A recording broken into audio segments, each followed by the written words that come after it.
Olá, sou o Ricardo Queiroz e sejam bem-vindos a mais um episódio do meu podcast Imobiliário com Amigos. Hoje estou aqui com o meu amigo Abrão Silva. Abrão, muito obrigado por teres aceito este meu convite. É uma honra estares aqui. Vamos falar sobre imobiliário, vamos falar sobre futebol e vamos falar sobre trading desportivo. Espero que gostem. Abrão, eu costumo começar a nossa conversa sempre com uma breve apresentação do meu convidado, mas há aqui uma questão que eu tenho mesmo que tocar, que é a tua humildade, seja para a primeira vez que falaste comigo, seja aquele desconhecido que te contacta e para quem é este que cai aqui, o facto de teres recebido e teres falado a primeira vez em Lisboa e o facto de estás aqui. E há uma frase da nossa primeira conversa que me ficou, que é: o custo, ora, quando nos dedicamos a algo que gostamos, é imensurável. Ou seja, porque eu cheguei-te a dizer, o teu custo hora é muito caro para estares aqui a falar comigo, por isso vou-te libertar. E vieste com esta frase. Isto mostra, de facto, uma humildade, ou seja, para com uma vida muito grande. E mais uma vez agradeço-te mesmo estás aqui. Obrigado eu pelo teu convite, e para mim é realmente um gosto estar presente num projeto que para ti próprio também tem sido desafiante, e eu gosto de fazer parte dos desafios das outras pessoas, porque todos nós percorremos uma jornada de desafios ao longo da nossa vida. É verdade. E a maior proximidade que podemos fazer com as pessoas é identificarmos com os desafios que elas têm, darmos a mão e fazermos as coisas juntos. Então é isso que eu estou aqui a fazer. É isso. Dar também a mão e tu dás-me a minha, a gente tentar produzir aqui um bom conteúdo para quem vai ouvir. É isso. Olha, Obrigado agradeço também pelas palavras, e são recíprocas. Muito obrigado. Bom, o Abrão é muito conhecido no trading desportivo, é dono da Constru Justo, uma empresa de construção com projetos na zona de Póvoa de Varzim, Lisboa, Porto e Troia, mais precisamente, não é? Comporta-te. Na Comporta também. E vamos falar um bocadinho disto. Mas, Abrão, um overview sobre quem és, de onde é que vem, de onde é que tudo começou, ou seja... Bem, eu sou um empreendedor por estímulo. Ok. Ou seja, eu sou um empreendedor que recebeu de fora uma força para embarcar nesta jornada de sonhos sem nada garantido. Boa. E então eu comecei a minha jornada profissional, se calhar como grande parte da nossa audiência, a fazer aqueles trabalhinhos de verão quando somos mais novos, a ajudar num restaurante. Temos a oportunidade de falar um bocadinho sobre isso também. Sei que também fizeste algumas coisas quando eras menor de 18 anos. Claro. Então fui fazendo as minhas experiências, fui embalando umas coisas de madrugada, no verão, fui trabalhando em restaurantes. Depois segui o meu sonho e tornei-me futebolista profissional aos 18 anos, ou seja, vivia dos meus rendimentos de futebol. Aceitei uma proposta dos Açores para ir para lá. Sim. Aos 19 anos viver sozinho, para uma casa com mais 9 jogadores, um autêntico Big Brother. E então comecei a minha jornada enquanto futebolista. Também acabo por ter alguns ensinamentos nessa altura, um bocadinho sobre literacia financeira, o que é a gente não poder ter um ordenado em atraso, o que é que isso implica, todo esse gerenciamento e planeamento que não é possível fazer. E depois acabo por, um pouco por obrigação, porque o futebol tinha passado por 5 clubes, os 5 clubes deviam-me dinheiro aos 21 anos, e eu comecei não sou filho de pais ricos, sou filho de um pai rico, mas não tenho pai desde os meus 10 anos. Então pronto, tinha mesmo que me fazer à vida e fui trabalhar para o aeroporto. Aceitei uma vaga na altura para supervisor de uma empresa. Isto é muito glamouroso dizer que era supervisor, mas na verdade o que eu fazia lá não era mais do que vender uns cadeados e embalar umas bagagens com os meus colegas. Só tinha mais responsabilidades e ganhava só mais 25 euros por causa disso. Pronto, quebramos aqui este glamour todo de supervisor. Então, na altura, Ricardo, aparece na altura uma proposta de um clube, ao mesmo tempo que surge o trading desportivo na televisão, com o Paulo Rebelo, uma figura que ficou mítica em Portugal, não é? Por passear o seu Ferrari conquistado nesta área do trading desportivo, que é uma vertente das apostas desportivas.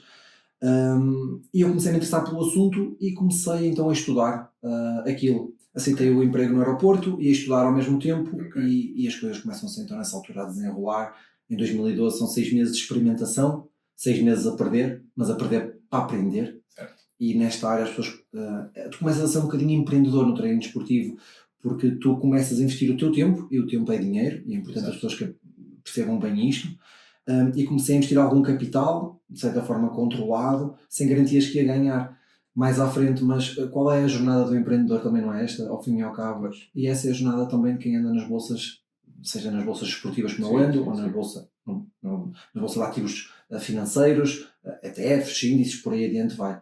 E a coisa em 2013, então começa em janeiro de 2013, 14 de janeiro de 2013, começa a minha jornada, mais preciso, começa a minha jornada positiva no trading desportivo, onde comecei com 30 euros e tornei-me referência mundial na atividade, com mais de 2,5 milhões de euros faturados, depois 50% desse valor vai para impostos, mas ainda assim é uma carreira que me orgulho muito de ter atingido. E pronto, e entretanto em 2019, já a meio da minha jornada enquanto trader desportivo, acabo por perceber que se perdesse a minha mãozinha que clica no teclado, no rato, se calhar a minha família ficava em xeque, não é? Porque dependia de mim, da minha atividade enquanto trader, depende da minha cabeça e da minha ação. Exatamente. Então surge, o meu despertar de interesse. Por que áreas é que eu me vou envolver mais? Qual vai ser a minha segunda paixão? O Marco Paulo tem 2 amores, não é? Eu tinha que ter, também tinha que os ter. E saudades, né, de Marco Paulo, partiu agora recentemente. Então acabei por entrar no mundo da construção e por caminhar aqui numa experimentação, porque eu não era bem da área. Exatamente. E nunca tens tido ligação a isso, não é? Ou seja... Tinha através do meu padrasto, e daí surge o meu enverdar pela construção, é um enverdar estratégico. É algo que também eu dou um conselho às pessoas nesse sentido, muitas vezes quando me perguntam porquê a construção. Porque eu mitigava a probabilidade de ser mal sucedido. Porque eu tinha um padrasto com 20 e qualquer coisa anos, 20 anos de construção civil, que estava mal aproveitado, na altura na empresa onde estava, com um ordenado que não estava a ser cumprido todos os meses, com uma série de incumprimentos por parte da entidade patronal. Eu olhei para lá e disse, ok, aqui eu tenho uma boa base para exponenciar as poupanças que já vinha a obter àquela altura. Então foi mais uma decisão estratégica que entrei na construção civil. A perceber também uma coisa, Ricardo, e tu deparas-te muito com isso certamente, que é a construção civil é um ramo em Portugal envelhecido. Completamente. É uma área envelhecida. Então eu comecei a perceber mais... Vamos ter graves problemas. Eu dou 10 anos e vamos ter graves problemas de mão de obra de qualidade, se calhar.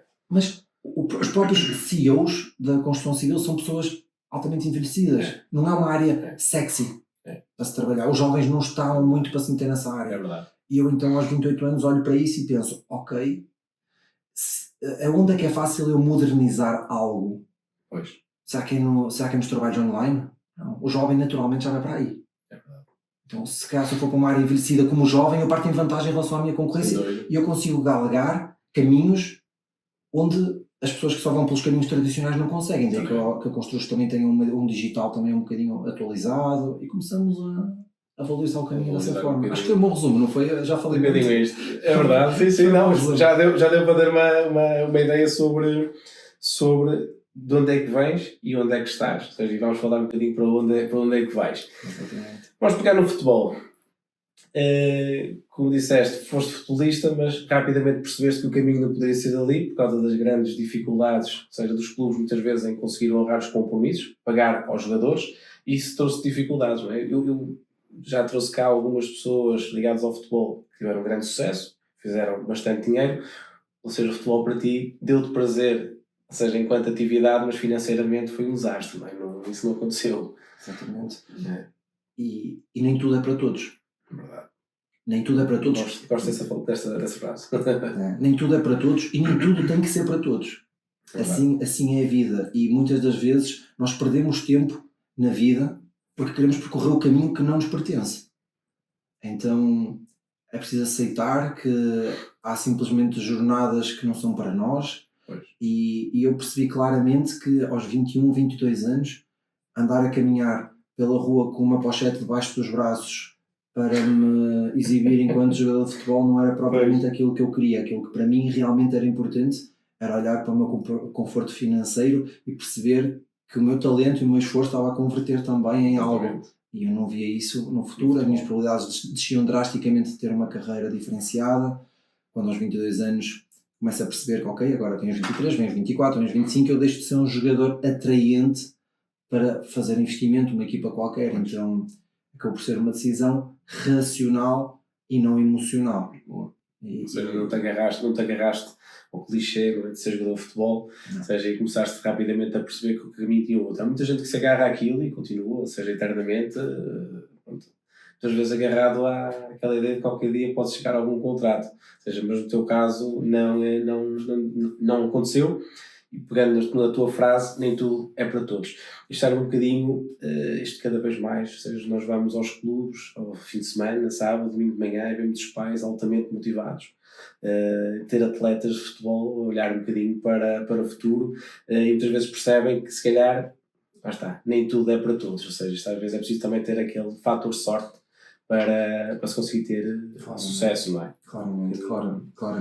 Com 19 anos trocar a Póvoa pelos Açores também não é uma coisa muito comum, não é? Ou seja, o que é que tu levou para os Açores? Tinhas ofertas cá, no continente, e porquê Açores? Na verdade, o meu passado está muito ligado aos Açores. Eu tenho família açoriana. O meu avô é empreendedor. Ok. O meu avô comprou um barco de pesca em 85 nos Açores e levou para lá os meus tios, muito pequenos. Tanto é que eu tenho tias minhas, tias, eu não sei se tenho tios açorianos, não. Tenho tias só açorianas e primos açorianos. Então, para mim, foi quando surge essa possibilidade, porque nos Açores ofereciam-me uma coisa que aqui não me ofereciam, que era a possibilidade de sair de casa para alguém como eu, com uma infância muito complicada, em que vivia muito com a minha mãe e vivemos problemas graves, uma infância muito difícil por causa de um pai muito complicado. Aquilo acaba sempre por desgastar um bocadinho a relação até entre mãe e filho, no meio de onde não há dinheiro, onde não há nada, onde não há família, onde não há nada. Eu precisava libertar um pouquinho a minha mãe para ela construir a família dela, e nos Açores ofereciam-me o quê? Ofereciam-me um ordenado, ofereciam-me casa, ofereciam-me comida, água, luz e gás. Então, para mim, tinha um passado de família e tinha também esta possibilidade. Foi um mix que para mim resultou muito bem para eu libertar-me a mim e libertar a minha mãe. Exatamente, dá para entender. E foi o que surgiu, foi o que deu a oportunidade, é que a minha mãe conhecesse o meu padrasto, engenheiro civil, que hoje é o diretor operacional, o diretor operacional da empresa, que desfia todos os engenheiros da construção. Não há nada que não aconteça por acaso. Isto é mesmo, está tudo traçado, teoricamente, não é? Exatamente. Impecável. Agora, para terminar a parte do futebol, és pai, gostavas que o teu filho fosse jogador de futebol? Honestamente, se eu tirar a racionalidade daqui da equação, do coração, gostava que o meu filho fosse futebolista, do coração. Racionalmente, e porque eu trabalho com probabilidades, sei que as probabilidades disso acontecer, as probabilidades de ele se magoar na expectativa é muito maiores do que as probabilidades de ele se tornar realmente futebolista profissional. Eu gostaria, antes que o meu filho, desde cedo, começasse a traçar um caminho estratégico e de planeamento profissional noutra vertente que não o futebol. Mas se o futebol for a paixão que ele tem, ele hoje joga nas escolinhas lá do Benfica, da terra da Ana, e se for algo que ele tenha realmente uma paixão muito grande para ir atrás, porque futebol é paixão, não é racionalidade, é paixão. Sem dúvida. Vou estar cá a apoiá-lo, certamente. Sem dúvida. Boa. Em 2012 começas esta aventura do trading. Há muita gente a tentar fazer disto de vida, não é? Fazer ordenados ou tentar tirar ordenados extra, mas não conseguem. Ou seja, alguma explicação porque é que, mais uma vez, não é para todos? Existem várias explicações. O trading, na verdade, requer algumas valências que tocam em âmbitos um pouco distintos. Estamos a falar de valências do âmbito emocional, porque requer um equilíbrio emocional. Não é? Carrego. Gerenciamento de expectativas, o próprio turbilhão emocional que é de uma perda ou de um ganho, uma perda extrapolada, um ganho extrapolado, um descontrolo. E depois vem toda a vertente técnica, que é altamente complexa também, e daí que nós sermos profissionais do trading desportivo não é uma questão de sorte e de azar, e nós não trabalhamos com achismo. Aquela conversa que tu ouves de café, o fulano tal acha que o Benfica vai ganhar, o fulano de tal fez uma múltipla e ganhou X. Certo. Não existe uma única pessoa em Portugal a viver de apostas esportivas como está montada esta lei e com, portanto, um nível de imposto implícito no preço que é disponibilizado às pessoas que compram uma aposta. Certo. Então, a vertente técnica é muito grande e os maiores desta atividade, os maiores apostadores do mundo, não vivem em Portugal e trabalham em casas internacionais, onde o juice, que é o que nós chamamos o juice, que é a margem que as casas de apostas, ou neste caso eu trabalho numa bolsa de apostas, mas estou numa casa de apostas, as margens que aplicam são muito reduzidas e permite a existência de profissionais. Vamos fazer aqui um paralelismo com o imobiliário. Era a mesma coisa de repente, estou em Portugal, o governo decretar que todas as vendas de casas tinham uma comissão, o governo ia buscar à comissão 10%. Certo. As imobiliárias não poderiam trabalhar com 5%. A gente tem que trabalhar com muito mais do que isso. Exatamente. Então, imaginam que aqui se faria o mercado. Simplesmente faria players que tentam comprar e vender casas, fazer fix and flips. Provavelmente eles morreriam, estás a perceber? Então, o próprio mercado iria colapsar. E é isso que acontece. Em Portugal isso não acontece porque há um monopólio. Senão o mercado colapsaria. Então, por isso é que não existem profissionais cá em Portugal. Porque existe competência e é isso. Foste os primeiros a fazer disso vida, ou seja, tornar-te profissional. Portugal não estava preparado para isso e tiveste um episódio bastante caricato com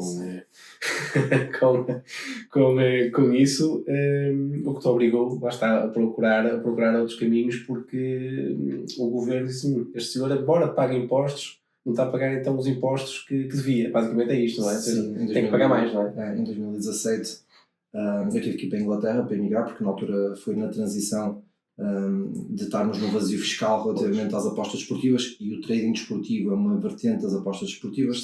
No nosso ponto de vista enquanto profissionais é uma coisa muito distinta, não devia ser aglomerada dentro do mesmo âmbito, mas pronto, é outra conversa. E na altura eu apanho essa transição e estou cá em Portugal a viver e tinha rendimentos todos os meses aqui em conta, e efetivamente a autoridade tributária na altura perguntou-me o que era aqueles rendimentos.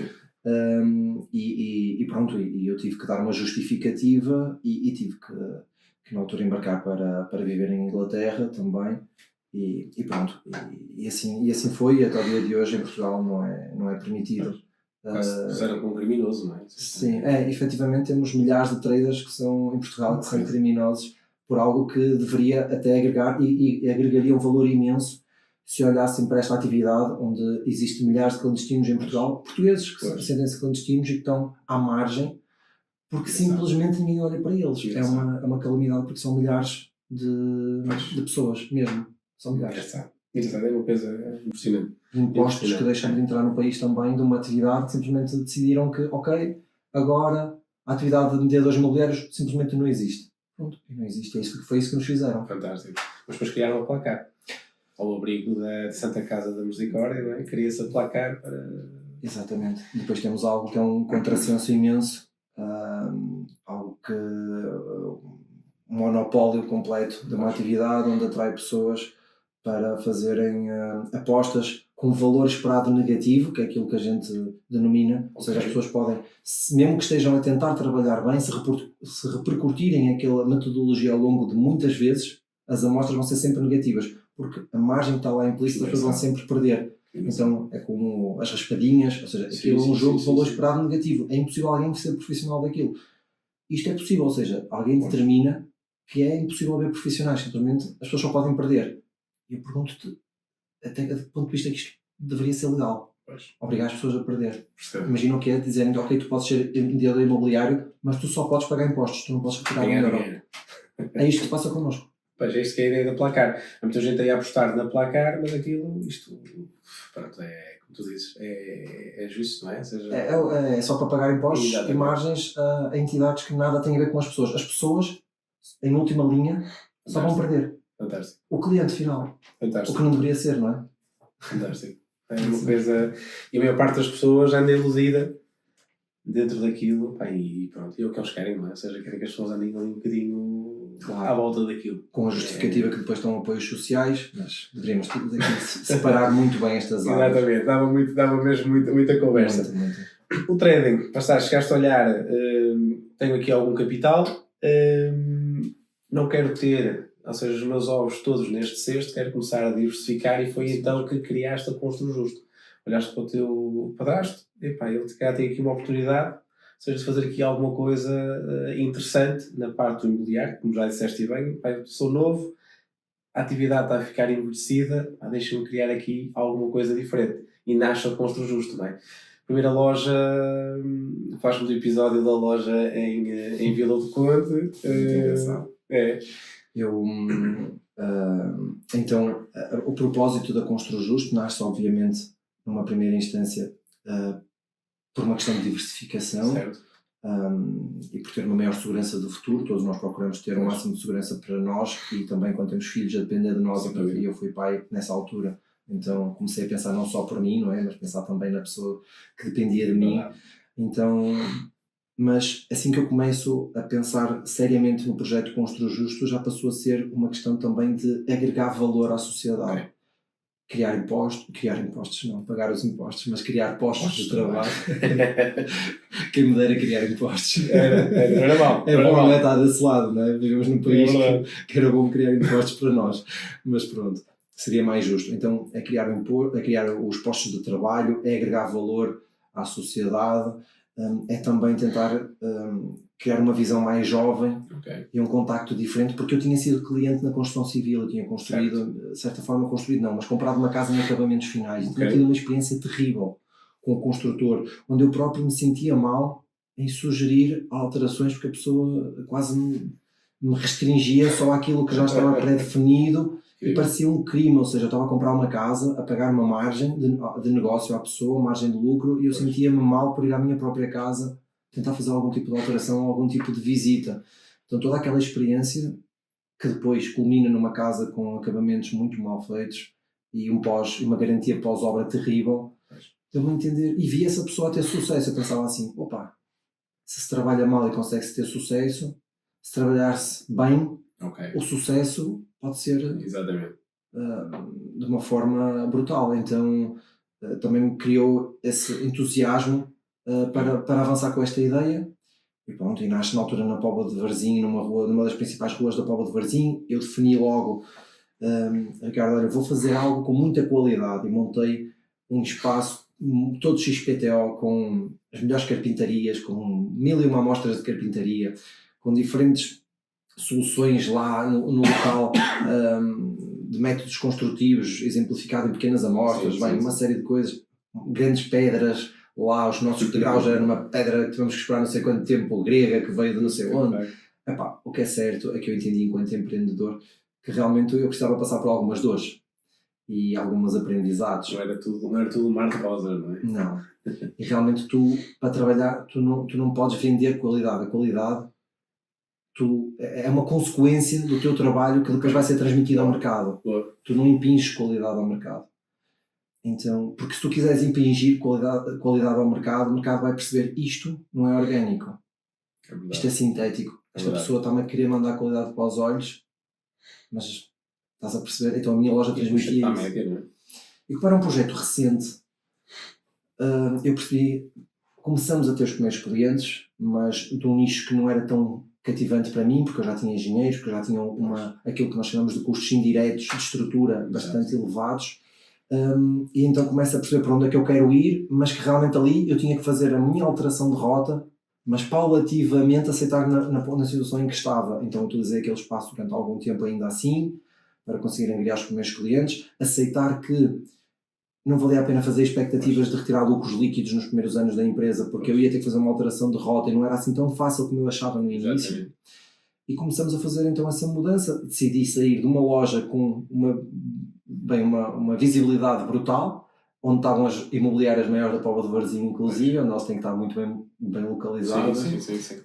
Quando têm que ser conhecidas dessa forma, e passei precisamente para Vila do Conde, para um escritório no segundo andar onde ninguém nos vê, para tu perceberes como eu passei do 80 para o 8 neste caso. A verdade é que eu comecei a converter melhor clientes do nicho que eu procurava de clientes, do segmento que eu começava a procurar, de uma melhor forma. Eles começaram a entender melhor, porque entravam e viam um ambiente mais de trabalho do que de exposição. Exatamente.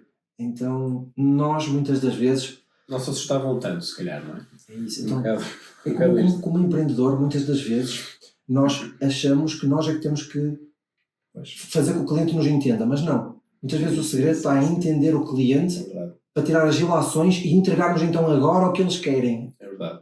Entendes? Concordo É plenamente. isto. E foi isso que eu percebi, foi essa Concordo jornada. plenamente. Numa fase inicial do negócio, ou seja, hoje já o Constru Justo já tem peso, já estava o marketing digital, já ajuda, por si só já começa a vir outro tipo de trabalho, mas numa fase inicial acredito que chegar e colocar ali está, uma excelente loja com aqueles materiais, as pessoas olhavam e isso deve ser muito caro, ou seja, vou-me embora. E esqueciam-se que tanto se pode ir do barato para o caro, ou seja, é uma questão do cliente é que vai escolher, não vamos ser nós que vamos fazer, mas isso assusta e acontece não só neste caso, acontece em muitos casos. E temos que ser, enquanto empresários, muitas das vezes nós, se não nos colocarmos num papel de humildade e acharmos que os outros estão sempre errados, se nós não olharmos para dentro, se não fizermos um trabalho de introspecção, pode ser o fechar de portas. Concordo plenamente. E eu percebi claramente que tinha sido uma abordagem estratégica errada da minha parte e fiz essa adaptação com humildade, assim, não, eu fiz a geneira, bora mudar, qual é a solução disto? É mudar? Então bora fazer. Não ficaste agarrado àquela ideia e adaptaste, ou seja, porque é maior já me faltar agora a palavra, mas é a maior condição do ser humano, que é o poder de adaptar, seja logo tem a inteligência para o fazer, porque quem não muda, ou seja, normalmente acaba sempre por, ou não se adapta neste caso, acaba sempre por vir a ter problemas um bocadinho mais à frente. A Constru Justo, porquê Constru Justo? Ou seja, o nome, lá está, queres trazer justiça para a construção, ou seja, qual é a ideia com o nome? Na verdade, aquilo que eu sou uma pessoa, Ricardo, sem grandes habilitações académicas. Eu dediquei a minha vida ao futebol, desde muito cedo, que quando eu tinha a minha mãe foi uma guerra para me mandar para a escola, não que eu fosse um rapaz propriamente sem capacidades para, mas eu tinha um amor tremendo ao futebol, então cada horinha que eu tinha era passada a estar. Então faltei algumas vezes às aulas, fiz algumas coisas que não deveria e que eu desaconselho para ir atrás de uma paixão tremenda, porque o futebol era um refúgio para mim, para eu fugir de uma vida muito complicada que tinha em casa. Certo. Então eu fui para o futebol e isto que é que eu te quero dizer com isto, que eu acredito que as minhas maiores características são humanas, então os meus valores, o meu caráter, eu tento transportar isso para os negócios, coloco mesmo isso nos negócios e muitas das vezes prejudico-me na prática por manter-me fiel àquilo que são os meus valores. E o nome Constru Justo nasce precisamente naquilo que tu disseste e foste perspicaz na forma como abordaste essa temática. É mesmo criar justiça na construção, ou pelo menos ter uma relação justa com os clientes. Exatamente. De uma forma equilibrada, obviamente. Sim. Porque o cliente tem sempre razão, mas nós temos que colocar limites também, porque senão também as coisas não funcionam. Então foi nesse sentido e procuro que a Constru Justo seja, naquela altura em 2019, início de 2019, com 2 funcionários, hoje com cerca de 40, a passar esse número já nesta altura, procuro que acima de tudo nós coloquemos realmente no lado em que somos todos pessoas e temos que ter uma relação justa. Se for justa, a relação vai ser boa para o cliente e vai ser boa para nós. Se ela for justa. Os funcionários também. Os funcionários. Cuidado com os funcionários também é importante. Porque é sempre aquela atividade, seja como disseste bem, não estou ligado ao digital, os jovens já não querem fazer.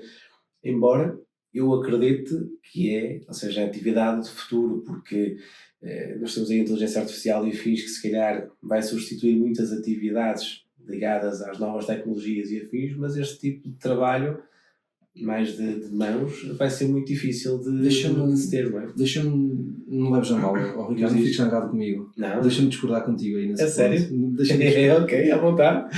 Estamos aqui não é para concordar, ou seja... Tu tinhas-me dito isso quando estivemos juntos lá em Lisboa e eu não quis discordar contigo na altura porque eu queria trazer isso para a mesa aqui. Boa. Sei que estás a contar.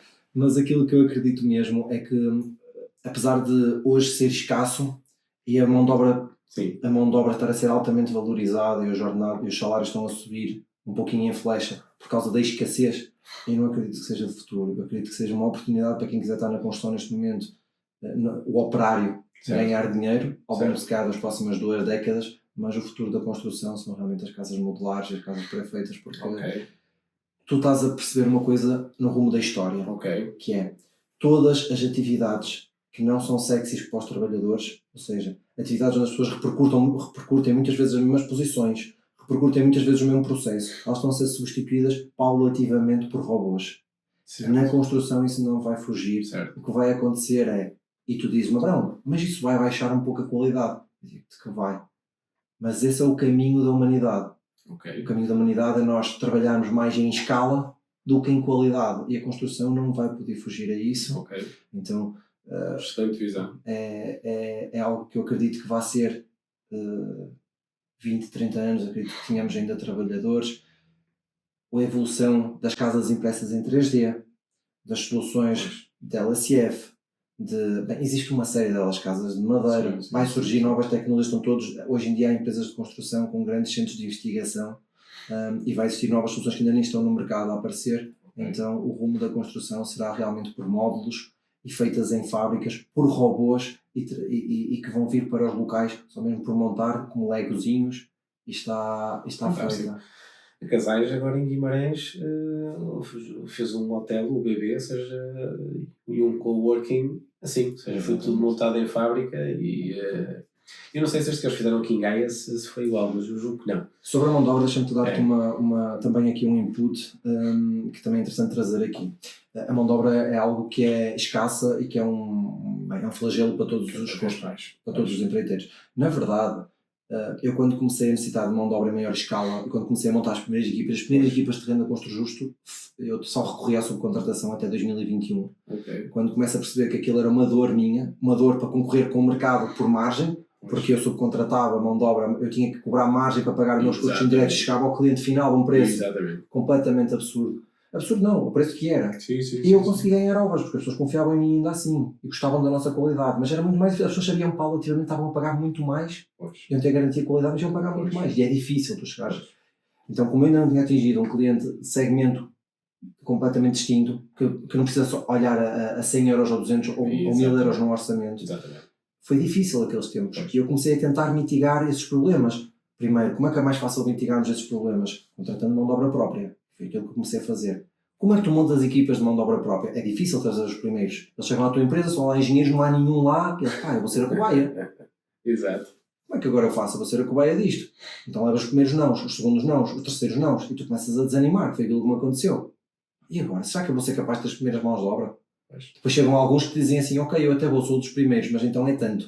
Tu dizes assim, ok, eu não tinha nenhuma obrigação mensal, e agora, eu por um lado vou ter um preço mais concorrente, mas por outro lado vou ter uma obrigação que me assusta. Se falha trabalho, e pá. Na altura entrou aí uma vantagem muito grande minha, e vou-te dizer como é que eu consegui desbloquear este caso.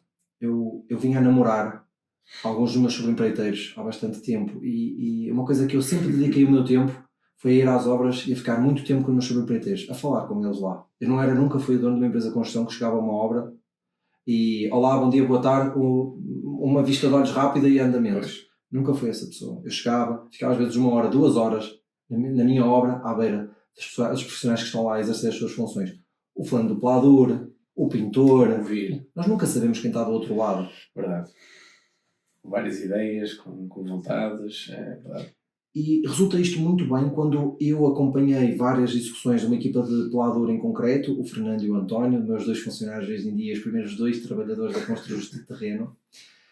E eu comecei a falar com eles, eu conheci um bocadinho melhor a história deles, que tinham estado na Córcega, que na Córcega faziam mais trabalhos que não pladur, que até nem era a especialidade deles pladur, tornaram-se especializados em pladur, porque foi o que apareceu em Portugal quando eles vieram, montaram uma própria empresa, a conversar um pouquinho mais, percebi que tinham dores enquanto empresários, eram os 2 donos de uma empresa de pladur, mas a trabalhar de manhã, de sol a sol, ganhavam um ordenado, porque tinham que tratar de orçamentos, porque tinham que tratar de contabilidade, porque tinham que tratar de fornecedores, porque tinham que uma série de logística. Então eles eram empreendedores infelizes e preferiam se tornarem funcionários felizes. Certo. Então eu descobri 2 pessoas que sabiam na verdade executar acabamentos e muito bem. Eu, está aqui a oportunidade. E montei, fui ali, ou seja, foi a dar o meu lado humano e a conhecer mais as pessoas que eu resolvi um problema técnico da minha empresa.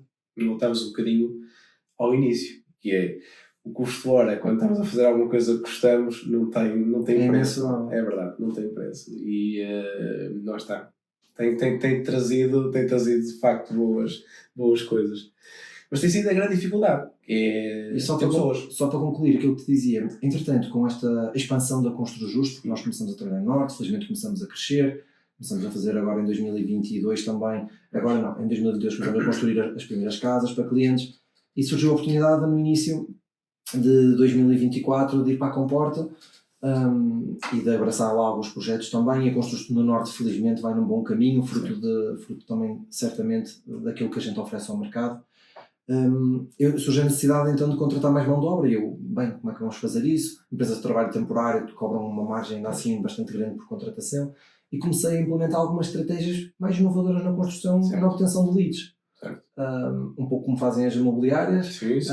Através de anúncios altamente segmentados e a colocar para a construção civil. Foi uma surpresa tremenda quando eu com muito pouco dinheiro consegui ter quase 300 leads para a construção de mão de obra. Claro, depois acabei por coar essas leads e fico com 30 bons. Mas, no fundo, comecei a aplicar uma estratégia que é algo moderna na contratação. Os típicos donos de construção civil vão se queixar, vão metendo os papeizinhos nos cafés e vão fazendo desta forma, tentar desta forma mitigar as suas... Eu procurei no digital resolver um problema e comecei a resolvê-lo e a adquirir os primeiros trabalhadores através do digital, a contratar os primeiros trabalhadores através do digital, e hoje tenho anúncios ativos e com uma taxa de conversão e de sucesso muito grande. Se eu quiser converter, o que é que eu estou a investir? Só para concluir, Ricardo, que é agora eu não perco essas leads, eu converto-as em base de dados, porque eu estou à procura de oficiais de primeira e oficiais de segunda. Muitas vezes o que é que surge? O canalizador e o eletricista especializado de primeira. Eu ainda não tenho uma empresa de eletricidade hoje, não tenho uma empresa de pistelaria, como nós chamamos no Norte, no Sul é só canalizadores. Mas daqui a amanhã eu posso ter. Então aquela base de dados que eu hoje estou a criar e o investimento que eu estou a fazer em leads não é um investimento perdido. Aquela base de dados vai-me valer dinheiro. Follow-up. Daqui a amanhã. Follow-up. É isso. Então estas estratégias que são aplicadas muito modernas em alguns ramos de negócio são aplicáveis à construção. É verdade. Então... Não tinha pensado nisso, na verdade. Eu estou aqui para trazer dados. Sem dúvida, eu não tinha pensado nisso e esquecemos, lá está, mais uma vez voltamos ao mesmo, que o tipo de classe, não está em determinadas plataformas, mas estão lá todos, ou seja, e de facto, mais uma vez mostra que estão atentos e entram em contato. E o que é que acontece? Esta dica é uma dica que valor para quem tem empresas de construção lá para casa. É que muitas das vezes os pais, os tios, não estão no Facebook. Eu nem quero saber das redes sociais para nada, eu não quero nada disso. Mas as filhas... E os filhos, e os netos, verdade, e as mulheres estão. E quando vem um anúncio da Constru Justo com o Abraão a sair dentro de uma carrinha, olha, eu preciso de ti. Oh pai, olha esta empresa que eu fiz. É verdade. Tu não queres ir para lá. É verdade. E chega ao pai que não quer saber do Facebook para nada, nem das redes sociais, não gosta de nada disso. Mas eu aí para a minha filha, viu que você está a precisar de alguém. Já sucedeu várias vezes. Então... Mas mais uma vez é pegar na atualidade, ou seja, e converter numa atividade envelhecida o que se está a fazer atualmente. Não há hipótese. Chapéu em relação a isso. É verdade. Então, lá está, é tal ideia, o precursor em relação à atividade de, ok, eu se calhar eu posso modernizar isto, posso fazer alguma coisa diferente e de certeza vais ter que começar a ter muitas cópias daqui para a frente. Sim. Porque vai acontecer. Constru Justo Norte, entretanto crias a Constru Sul e atualmente é tudo, as duas empresas fundem-se, não é? E fica tudo Constru Justo, ou seja, quando for estar para baixo, houve a junção de mais uns sócios no capital da empresa, não é? É isso, e aí entra a componente até de marca pessoal Abraão, porque no início a operação da Constru Justo foi assente. Alguns dos clientes que chegaram foi assente na minha imagem enquanto trader, algumas pessoas seguiam. Exatamente. E alguns clientes que conheciam a Constru Justo foi porque eu partilhava algumas coisas lá até no trading sobre a empresa de construção, surgiram alguns clientes daí, e daí a importância das marcas pessoais associadas aos negócios.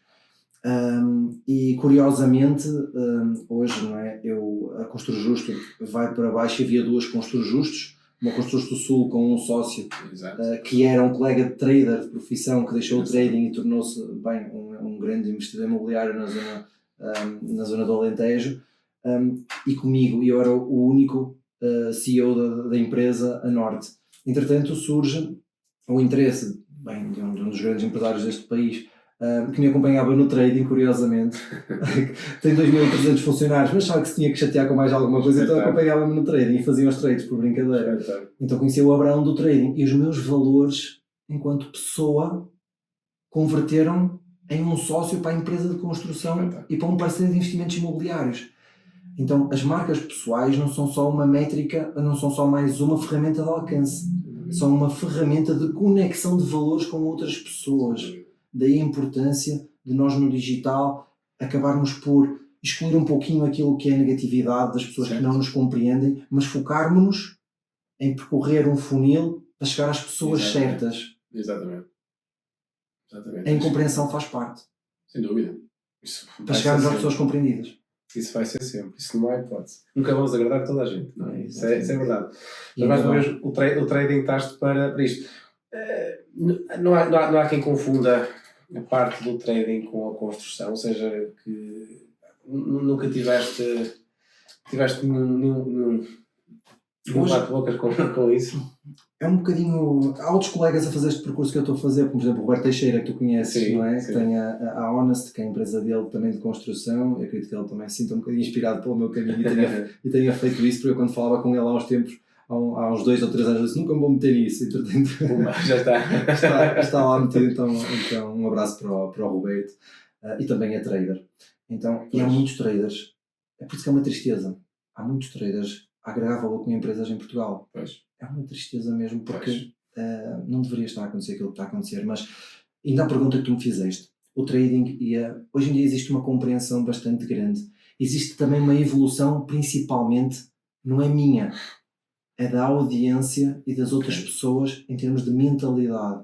Compreensão do papel do empreendedor, que antigamente só se respeitava empreendedores que andassem com a mão na massa. O empreendedor respeitado era o Sr. Joaquim, que andava com Mercedes. Não, é mesmo essa a mentalidade. A mentalidade das pessoas era essa. Só é respeitado o empreendedor que é dono de uma empresa de construção e que anda com uma pá a abrir buracos ou anda a assentar tijolos.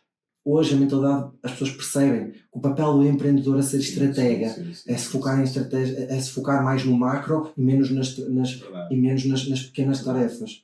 Porque tu ao início dás muito de ti para pequenos impactos. Verdade. Aquilo que tu queres é dar pouco de ti para grandes impactos na tua empresa. Então, hoje em dia, com tudo aquilo que é a evolução do conteúdo na internet, as pessoas começam a perceber que é normal um empreendedor ter uma empresa de construção, mas não estar lá a chapar massa. Exatamente. Porque supostamente a pessoa não está lá a chapar massa porque está a tentar fazer conexão para chegar a mais clientes, para fazer a sua empresa evoluir, porque só se a sua empresa evolui é que os rendimentos das pessoas e dos colaboradores também vai evoluir. Sim. Porque não há funcionários a crescer em empresas que estão a decrescer. São ciclos que estão invertidos. Então hoje eu percebi até que o Abraão foi uma coisa muito engraçada. Eu era aconselhado para mim, mas nem toques nesse assunto, nem fales. Ainda há pouco tempo até falava com o Cortinhas, com quem estou a fazer uma mentoria. Por acaso tenho que ligar.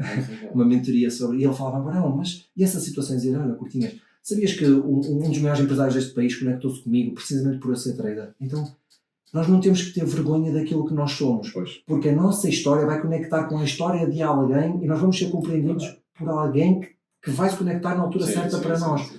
Então, aquilo que eu te quero dizer é que nunca, em momento algum, eu acho que a solução de uma qualquer pessoa seja abdicar da sua própria identidade, porque quando nós deixamos de saber quem somos, nós não sabemos para onde é que nós vamos.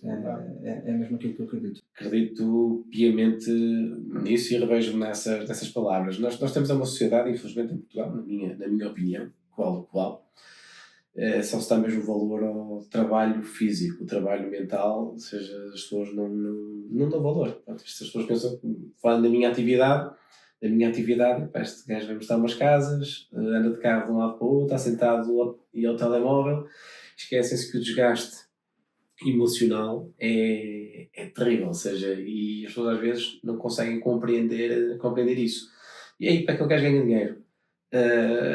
Mas compreendes que não é por mal, compreendes que é por causa de uma certa ignorância sobre o assunto. É isso. Não é por mal. É isso. As pessoas não são todas más. Às vezes, não. A maior parte das pessoas tem ignorância sobre os temas. É isso. Como é que as pessoas que não sabem, por exemplo, o que é um fluxograma de uma empresa, não é? Como é que uma empresa cria processos, como é que uma empresa cria sistemas, como uma empresa está realmente organizada para responder automaticamente a uma série de necessidades. As pessoas não têm conhecimento sobre isso, então elas, para as pessoas, o trabalho que acontece é o trabalho que aparece. É isso. Então, quando na verdade o trabalho que não aparece é um trabalho de planeamento para aquele que vai acontecer. Às vezes é mais importante, é verdade. Eu sempre ouvi dizer que às vezes mais vale um melhor mandador do que um bom trabalhador, ou seja, e isto é o que se ouvia nas obras. Eu passei pela pintura da construção civil, ou seja, já lá estive, tenho qualquer tipo de vergonha em fazer. Acho isso muito giro. Tenho qualquer tipo de vergonha de fazer, foi que eu comecei a ganhar dinheiro, seja nas férias de escola e brutal. Parabéns por isso. Foi o que eu fiz e fiz com bastante gosto, e o que me traz muito para a parte da construção e para os investimentos, para a regulação, ou seja, o facto de ter estado ligado àquilo, de facto gostei. Acreditei foi que se calhar posso fazer alguma coisa diferente do que estar, ou seja, só a fazer aquilo. Mas eu tive que perder um bocadinho essa. Sabes que vou-te contar uma história muito engraçada, só rapidamente. Eu fui uma vez com um colega meu que é o braço direito do patrão dele na empresa em questão, e eu fui a um fornecedor dele. Ele ia lá tratar de uma assistência a um PDA, aqueles aparelhos que tu touch dos restaurantes, por exemplo. Os TPAs. TPA, acho que é isso, TPA. E eu cheguei, eu tinha um relógio na altura. Já era trader, já ganhava os troquinhos, já não vivia de rendimento de reinserção social, já podia comprar um relógio. Não tinha um Rolex, não, mas tinha um Armani de 250 euros. E ele ia fazer uma assistência e ia cobrar 25 euros ao cliente. E no caminho ele estava-me a dizer que vou-te cobrar ao cliente e já vou ter problemas porque os clientes não gostam de pagar assistências e não sei o que é. E quando chegamos lá, ele não viu, mas eu retirei o meu relógio. A pessoa não sabia quem eu era, então eu só fui lá acompanhá-lo.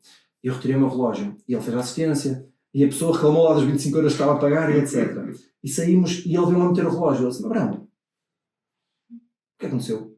Estás a meter o teu relógio porquê? Ele disse: olha, o teu cliente, eu estou-te a acompanhar, ele não sabe quem eu sou, eu estou a ser o filho do patrão.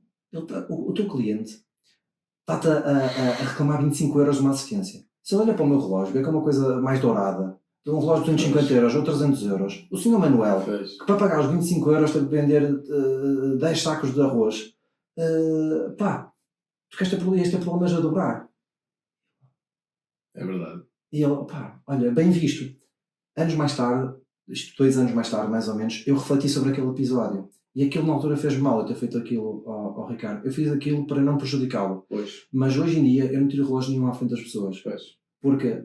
Conquistaste. Não, a questão nem é essa. A questão, Ricardo, é também, mas nem é sobre isso. É porque nós não podemos deixar de ser quem somos. No dia que os negócios nos trouxerem mais infelicidade e nós escondermos mais aquilo que nós somos do que nós temos liberdade, nós perdemos. Mais vale sair. Então é aceitar as consequências de andar nisto. Tem. É uma boa reflexão, sem dúvida. Eu só aprendo. Eu contigo só aprendo, a verdade é esta. Não, aprendemos todas as coisas. Estás na parte da construção, eu toco sempre e gosto de tocar sempre neste clichê que é câmaras. Ou seja, qual é a tua relação com as câmaras? E lidas com várias, não é? Póvoa, Vila do Conde, Lisboa, Alentejo, ou seja, qual é a tua percepção em relação a isso? Olha, infelizmente nós tivemos durante alguns anos atrasos constantes nos processos, até das nossas próprias casas, para investimentos que acabam por matar a nossa rentabilidade. O lucro líquido depois obtido, o lucro anualizado sobre um determinado imóvel é muito afetado pelos processos burocráticos. Isso é algo que está amplamente falado e batido e nós sabemos disso. Entretanto, criou-se um simplex para que tudo isto funcione de uma maneira mais rápida. Não sei se as coisas estão a acontecer propriamente como deveriam acontecer. Não sei se o simplex, que é supostamente para os processos serem simplificados, se realmente eles estão a acontecer, porque na verdade e na matriz da questão a falta de funcionários que existem nas câmaras continua a haver para determinadas posições que precisam. Os processos têm que ser na mesma avaliados, eles têm que ser na mesma precisam de ser avaliados de fundo e precisam de mão de obra para que isso aconteça. E na verdade nas câmaras existe um déficit de mão de obra muito grande. E eu penso que tudo o que de bom acontece, as maiores evoluções no sistema público que acontece, nos serviços, acontece implementado por empresas privadas, o que é interessante. Os melhores processos que decorrem no sistema público são implementados através de consultorias de empresas privadas. Então isto deveria nos refletir, não é? Mas nós vivemos num país, Ricardo, que ainda há pouco tempo foi a votos numa Assembleia uma medida que visava implementar a literacia financeira nas escolas e houveram dois partidos, peço desculpa, que votaram contra uma questão que é tão fundamental e tão fulcral. Então eu acho que neste momento, e depois de eu ter visto isso, acho que tudo é possível. É curioso, Bloco de Esquerda e PS, não é? Uma coisa impressionante. Mas foi aprovado agora.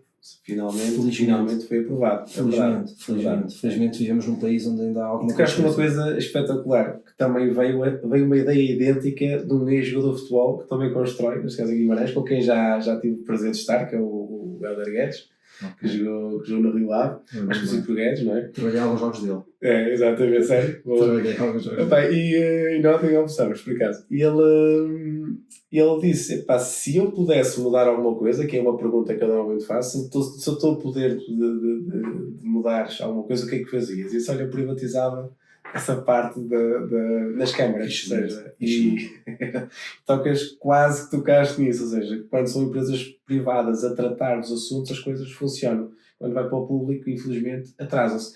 E depois vem este sistema que é, os investidores perdem confiança, os investidores deixam de investir, perdem rentabilidades, não há casas, todos os dias ouvimos dizer que não há casas em Portugal, e processos que teoricamente deviam ser prioritários a ser tratados, ou seja, continuam sempre tudo na mesma, ou seja, isto afeta muito a parte da confiança do investidor, não é?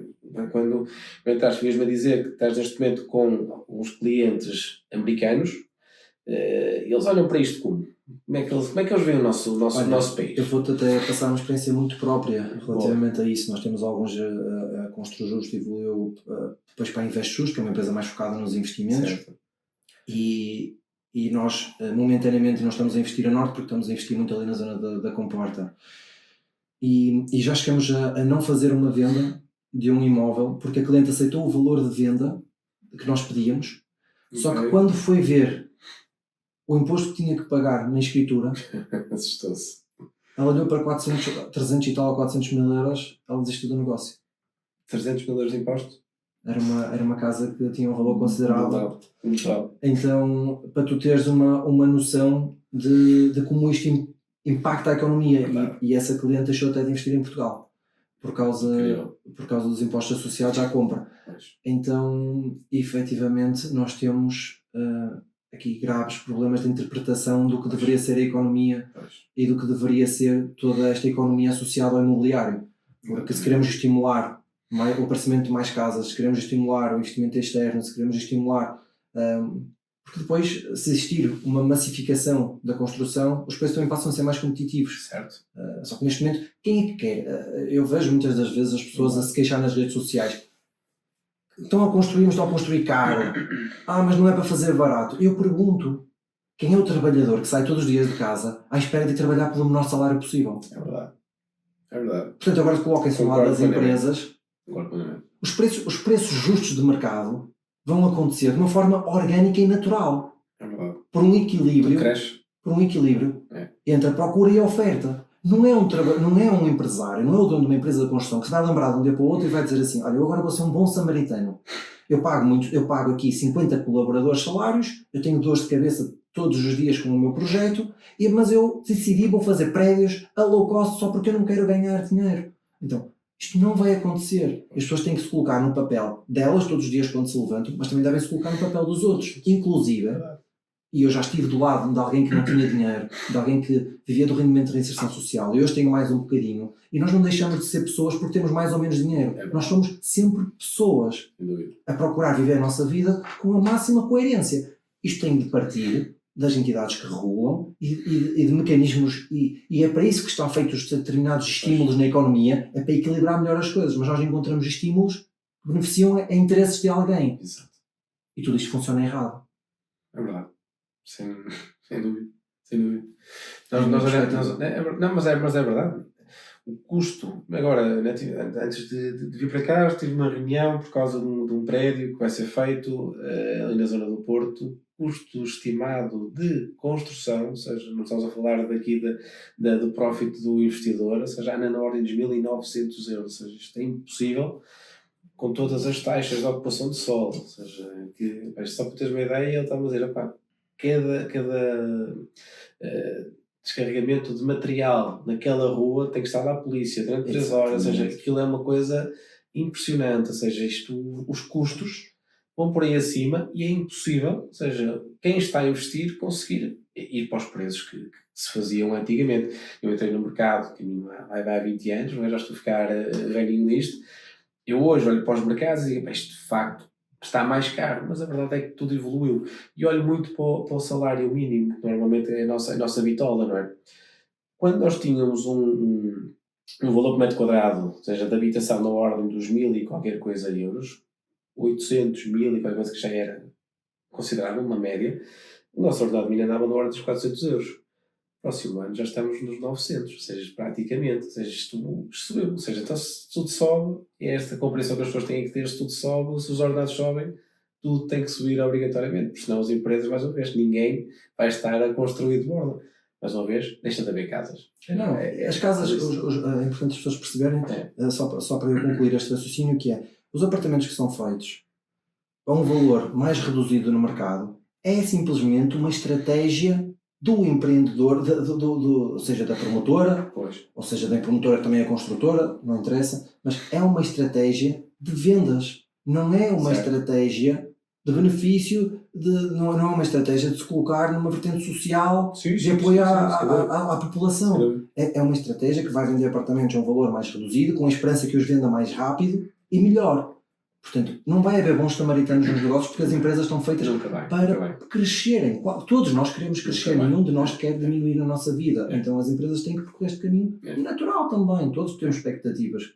É verdade. E todos queremos realizá-las. O amigo Pedro Vicente, no episódio que gravamos, ele diz que os verdadeiros especuladores são os proprietários dos terrenos ou das casas para a reconstrução, ou seja, nas grandes cidades. Dizer, se houvesse uma regulamentação aí, tudo se tornava também um bocadinho mais fácil em relação ao custo da construção, mas mais uma vez tínhamos tanto para falar que isto era... Isto é um podcast para 5 horas. É verdade, é verdade.